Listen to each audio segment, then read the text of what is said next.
This happened to a friend of mine. She told me about it about a year or so ago. We'll call her Minji. Minji's in her late 20s and works as an English tutor in South Korea. One evening, a few years ago, she was tutoring a high school boy. They were up studying pretty late and the buses stopped running. Being a long way from his house, the boy asked if he could crash on her floor overnight and get the first bus in the morning.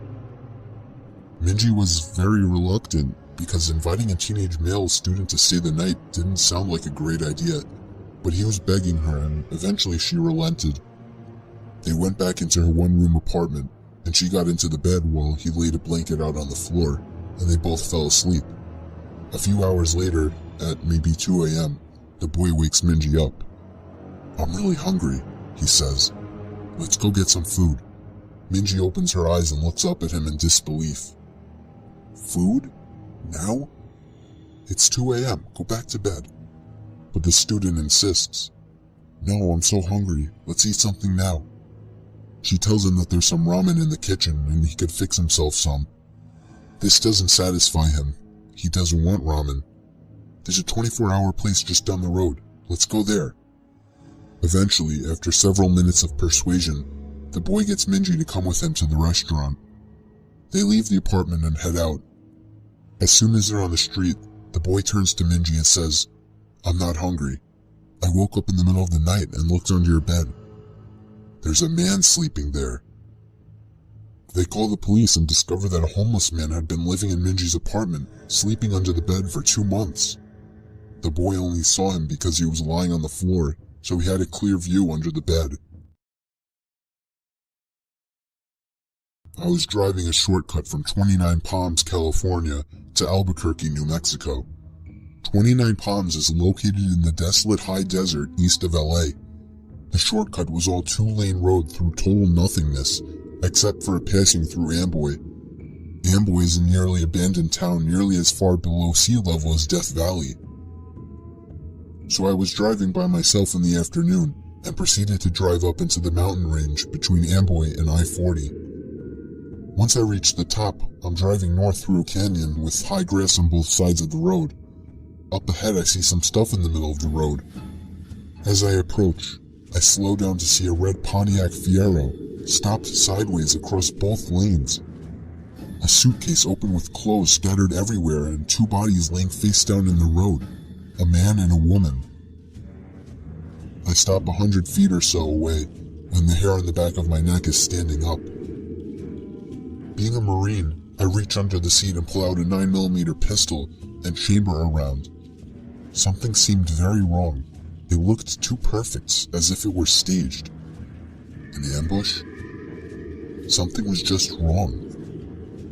As I scanned the road, I saw a line I could drive.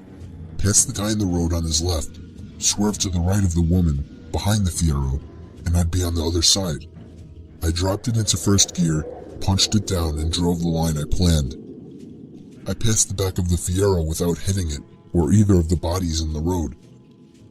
I continued forward a couple of 100 feet and slowed down, so I could breathe and let my heart slow down.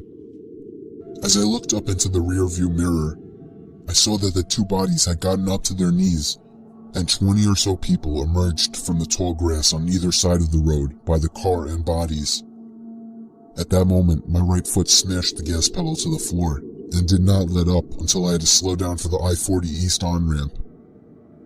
I will never know what would have happened to me had I gotten out of the car to check on the bodies, or stopped my car closer to them. Some friends and I were doing some night fishing on the James River. We were sitting along the shoreline with a nice fire going, accompanied by the usual idle talk and a few beers, when suddenly, everyone just stopped talking, like a switch was flipped off. We were all staring across the river and felt as if something, or someone was staring back. It was a very uneasy feeling, to which some of the group tried to shake off with typical macho humor, when a blood-curdling sound erupted from the other shore that froze everyone in their tracks.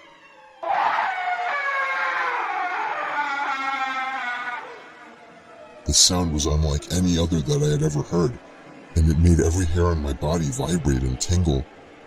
The only way I could describe it is it sounded like a wild person with no language skills being gutted alive. No words, just this high-pitched, blood-curdling scream. Nobody moved or said a word.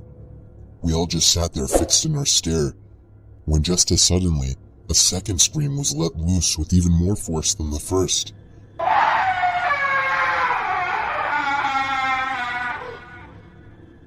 By this time, several of us were sprinting to our trucks that were parked a few yards away, retrieving various firearms. When we got back, we all sat there quietly, with our eyes fixed, staring toward the opposite shore, watching the light from our fire reflecting off the rocks. We sat there waiting for another scream, or something to move on the other side of the river. Finally, a third scream came just as suddenly, but this time, it was on our side of the river, coming from the bushes about a yard away.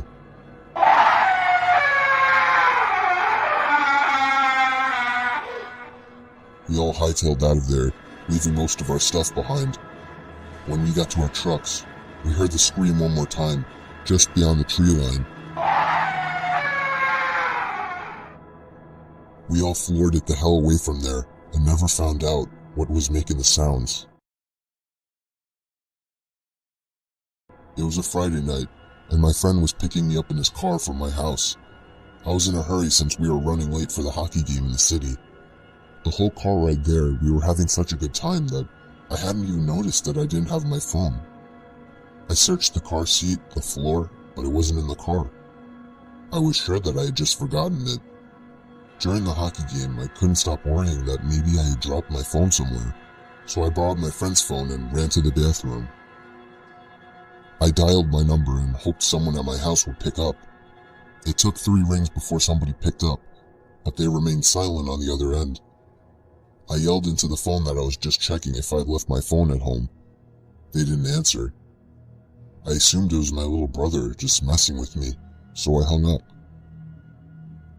I got home late that night to see that my parents weren't home.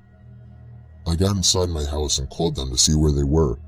They told me that they had gone out to eat and see a concert at the park with my little brother. They said they left soon after I had for the game, and they should be home in around half an hour.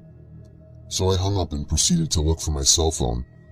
But then I realized, how could somebody in my family have picked up my phone if they hadn't been home? I felt a pain in my stomach as fear swept over. It was at that moment that I heard the back door to my house open and close. I immediately jolted out the front door to the neighbors and called the police. Apparently, the back door was left open and somebody had simply walked into our house. Nothing was stolen, but the scariest thing is the thought that we could have fallen asleep with a stranger in the house. A while back, there was a family that moved in next door to my family. They had a son who was just twisted. He was obsessive over slasher movies and always wanted me to talk about shit that happened during my time serving in Vietnam that no normal person would want to hear. He also loved tormenting stray animals. This guy was a whack job. He was 19 at the time and my daughter was 7, but he always wanted to talk to her. He'd strike up conversation with her when she walked home from school. He would talk over the fence at her when she was playing in the back. But what really set me off was when he called our house looking to speak to her. That was it. I went over and flipped shit at him and his parents. Told him to stay the hell away from her and I'd better not ever see him again. That's when things got weird. My daughter was always a little imaginative and paranoid. She would think there were monsters under her bed and whatnot. So when she told me there was something living in her closet and she was too scared to get up and tell us at night, but it wasn't there in the daytime, we blew it off as no big deal. A few weeks went by and one night my wife and daughter were staying at my mother's for a girls' night. So I turned the key on the HBO box and watched me some movies, eventually falling asleep downstairs. At around 2 a.m., I get a call from my neighbor with a creepy son telling me something along the lines of, "We saw that you were up, so we called. Our son is missing. I went by his room to use the bathroom and his door was open, which isn't usual, and there was no sign of him. We need help looking for him." The phone call woke me up though. I wasn't up, so I asked why they thought I was. "Oh, we saw you walking around upstairs and the light is on." My blood ran cold as ice.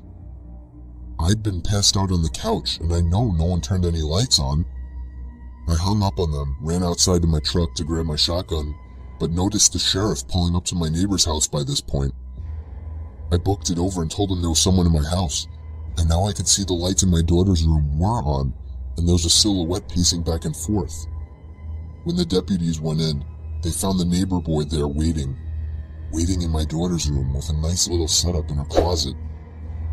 He said he liked to watch her sleep in the moonlight